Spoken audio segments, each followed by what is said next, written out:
welcome back to EDH Deck Building. I am your host, Demo, and this is 10 cards you should be putting in your Commander decks, episode 26. Starting out this time with Oak Street Inkeeper, 2 and a green, elf, 1/2. During turns other than yours, tap creatures you control have hexproof, which is very weird wording. I'm not sure why exactly they changed it. It used to say as long as it's not your turn, tap creatures you control have hexproof, so I'm not sure why the differentiation there, but essentially, when it's not your turn, your tapped creatures have hexproof, which of course is pretty fantastic, and mostly in the situation where you're going to be attacking a lot, right? Because of course you attack with your creatures, they're tapped, now they have hexproof. You can tap all your mana on your turn, and you don't have to worry so much about having to leave mana protect your creatures on your opponent's turn. It's a lot easier to protect your creatures on your own turn, right? Because of course you have lots of mana open. Extra good if you're playing a Seraph deck, of course, because that says your untapped creatures have hexproof, and your Oak Street Innkeeper will give your tapped creatures hexproof as well on your opponent's turns. Next up, real funny card here, Orcish Squatters. I always try to mention this card as often as I can. I've always been a big fan of the art as well. Some really great Richard Kane Ferguson art there. It is just such a unique card and also a very flavorful card, which I think is important. 4 and a red, Orc 2/3. Whenever this creature attacks and isn't blocked, you may gain control of target land defending player controls for as long as you control this creature. If you do, this creature assigns no combat damage this turn. So you attack with this creature, your opponents don't declare it as blocked, so you get to gain control of one of their lands for as long as you got this guy. I think that's pretty great. The flavor of this card, being that they are squatters, also is pretty funny. It is a 5 mana 2/3, so that's not great. Might be particularly good in certain situations where you can give your creatures evasion, obviously. It's just a very unique card that I like to give a mention on this series. Next up, Orbs of Warding, 5 mana artifact. You have hexproof, and also if a creature would deal damage to you, prevent 1 of that damage. So this is a card that used to get played quite a bit more in the Commander format back in the day because it prevented curses, and curses, funny enough, were a lot more common back in the day.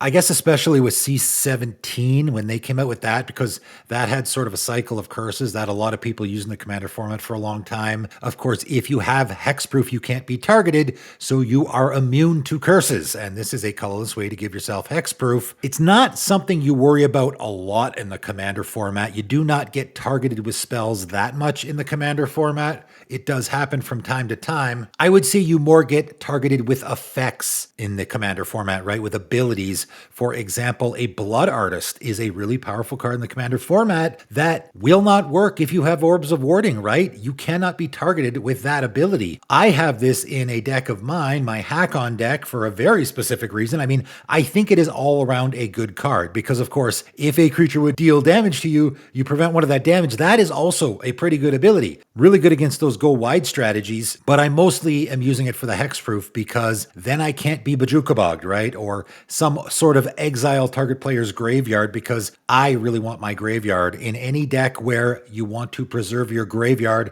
I know it doesn't seem like it certainly doesn't say that on the card, but it will prevent against those exile target players' graveyard effects. Next up, really underrated aura in the format, One with Nature. Just 1 green mana aura enchant creature, and when enchanted creature deals combat damage to a player, you may search your library for a basic land card, put it on the battlefield, tap, then shuffle. Pretty underrated way to ramp in the Commander format, I think. I had this in my Questing Beast deck for the longest time because I'm always getting in for damage with my Questing Beast, so why not just go grab a forest and put it directly into play?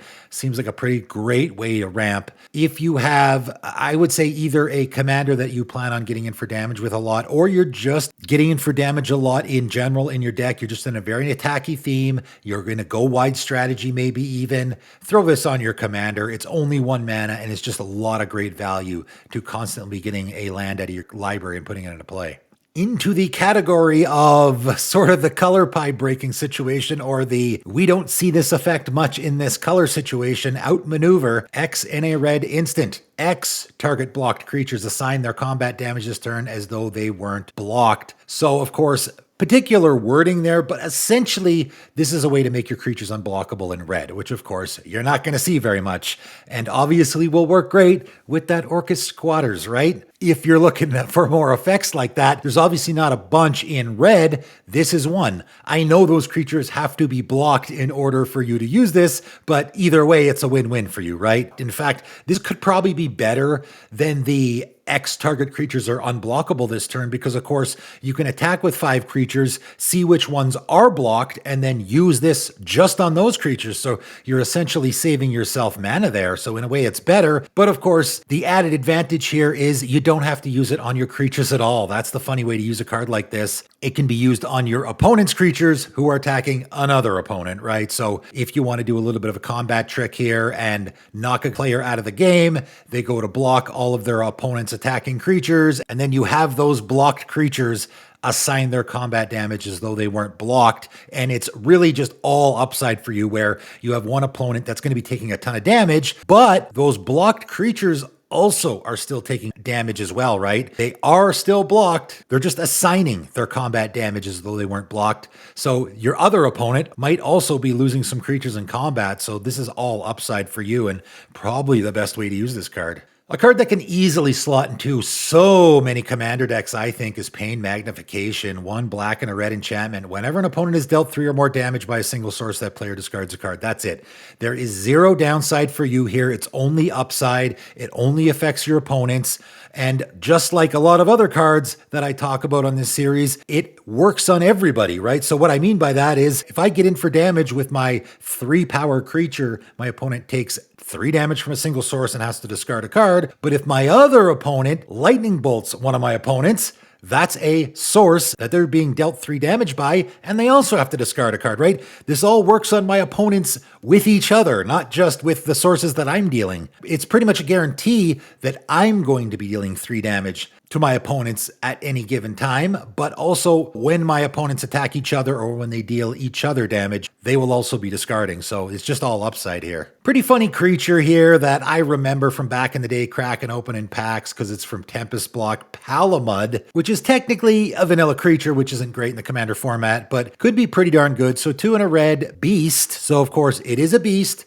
Can fit in those beast tribal decks, and I think it's worth putting in there. Has a toughness of 3 and has a power equal to the number of tapped lands an opponent controls. So as it enters the battlefield, you're going to choose an opponent, and however many tapped lands the chosen player controls at any given time is going to be the power of this creature. And of course, that will be changing. On that player's turn, when they untap their lands, this creature will have a 0 power likely, but of course, that's not going to last for very long, right? And likely on your turn, they're going to have 7 or 8 or 10 lands tapped. This guy's going to have a really big power. This is one of those cards that you can play early in the game. It's only 3 mana. It'll be a pretty decent creature. And as the game goes on, it just keeps getting better and better and better, right? Again, might be good in the situation where I'm giving my creatures evasion, like flying or something, so that I can more easily get in for damage with it. You can really take a huge chunk of your opponent's life total with this guy later in the game. I think any powers matters type of decks, right? I just have like Warstorm Surge effects in my deck, maybe something like that, right? Where I just want creatures with a big power for whatever reason. I think it's a good fit, not such an obvious one in a deck like that as well. Next up, one of my personal favorites, Paynes Reward. And not only because I think the art is really, really cool, but also because it just has a really neat effect in a commander game. 2 and a black sorcery. Each player may bid life. You start the bidding with a bid of any number. In turn order, each player may top the high bid. The bidding ends when the high bid stands. The high bidder loses life equal to the high bid and draws 4 cards. So it's just one of those cards where all players are going to bid an amount of life, and whoever wins gets to draw 4 cards. I think it's just a fun card all around in a commander game, to be quite honest. But in a few decks, it's an absolute slam dunk. If you're in a life gain theme, let's say you're in a black-white life gain deck, this is actually just a pretty good draw option.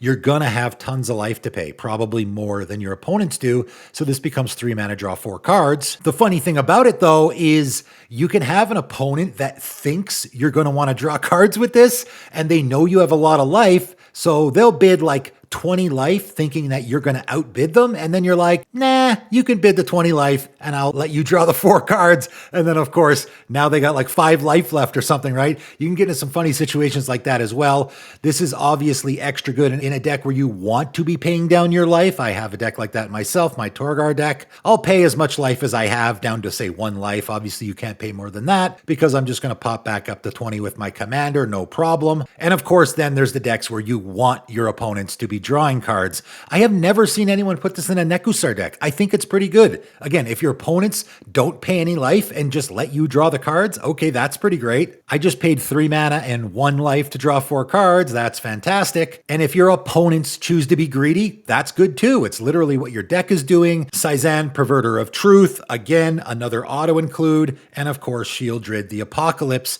Absolute must in that deck because again, it's a win-win situation for you. If you draw the cards, you just gain the life back. If your opponent draws the cards, they're taking extra damage. So it's an absolute must there. Coming in at number 9, an incredibly appropriately named card, Pandemonium. 3 and a red enchantment. Whenever a creature enters, that creature's controller may have it deal damage equal to its power to any target of their choice. Talk about Pandemonium, eh? So whenever any creature enters the battlefield, right? We're talking about any player being able to use this here. This is a symmetrical effect. That creature's controller gets to choose their creature to deal damage to any target, and that includes, of course, players as well. Wow, things can get really out of hand fast with this card. Of course, you can just throw this in any deck. If you just want to throw some chaos into the mix, I think it is worth it to throw this in a Perforos deck because, of course, yes, you're allowing your opponents to do it as well, but because you're accelerating the game so quickly, it doesn't really matter if your opponents are hitting you with this because you're just going to be hitting them with it and just winning the game even quicker. So if you're already in that strategy, that Perforos impact tremors type of strategy, you're just going to be taking more advantage of this than your opponents are. Same with the damage doubler sort of scenarios as well. Throwing around non-combat damage, that theme can be extra good because of course that's what you're doing here. If you want your creatures to be dealt damage, because I think the likely scenario here is that people are going to be throwing damage around to their opponent's creatures. So if you want your creatures to be taking damage, you can do damage to your own creatures with your creatures that are entering the battlefield. There's all kinds of different scenarios here for this card. It obviously has a very powerful effect and could probably fit in a few more decks. I will end off with a card here that I think can very easily slot into a lot more decks. Panglacial Worm. 5 green, worm, 9/5 with trample. Not bad. I mean, it's not the greatest stats ever, but it's pretty good and has one of the most unique abilities in all of Magic. While you're searching your library, you may cast this card from your library. That's right. You can cast this card from your library while you're searching it, and it is, as far as I know, the only card that interrupts the resolution of another card, if you know what I mean. So if you cast a Rampant Growth, for example, you're going to go search your library for a land. And what ends up happening here is you cast your Rampant Growth. Of course, you put it on the stack, you pay the mana like you normally would, and then you start searching your library. And while you're searching your library, of course, it will trigger this ability, although it's not actually a triggered ability, right? So where does it fit in there? I'm not sure. Of course, it breaks timing restrictions because normally you wouldn't be able to cast it at instant speed. Not only are you casting it at instant speed, but you're in fact casting it in the middle of the resolution of your Rampant Growth, if you know what I mean. So what you'll do is you'll choose to cast your Panglacial Worm. Of course, you got to pay the 7 mana. You will then put the Panglacial Worm on the stack, but then you'll finish resolving the Rampant Growth, put your land into play, and then the Panglacial Worm will resolve. It's very weird how the resolution of this spell works. All those technicalities don't really matter though. What matters is this is just a very easy slot into, essentially any green deck, right? If you have a green deck, you're going to be casting lots of ramp spells, which of course trigger this whole searching part. So it just ends up being a free card later in the game. Yeah, it is 7 mana, but if you're in a green deck, you got lots of mana. So I'm running out of gas later in a game. I draw a Rampant Growth off the top of my library on turn 10. That doesn't seem very good, but hold on. I can now use my my Rampant Growth to essentially tutor my Panglacial Worm into play. I'm going to have to pay a lot of mana, but don't care. I would much rather have a 9/5 trample creature in play later in the game than a bunch of mana that I can't really use for anything else, right? So it's kind of a freebie and a really easy thing to trigger in a green deck. And of course, if you have a commander that's searching, it's even easier, right? Because of course your commander can then very easily trigger your Panglacial Worm. So if you have a green commander that is searching libraries repeatedly, Panglacial Worm's an easy slot in to a deck like that. Give it some consideration for your decks, but that is all. 10 more cards I think you guys should give consideration for in your commander decks. That is it for today, and thanks for tuning in.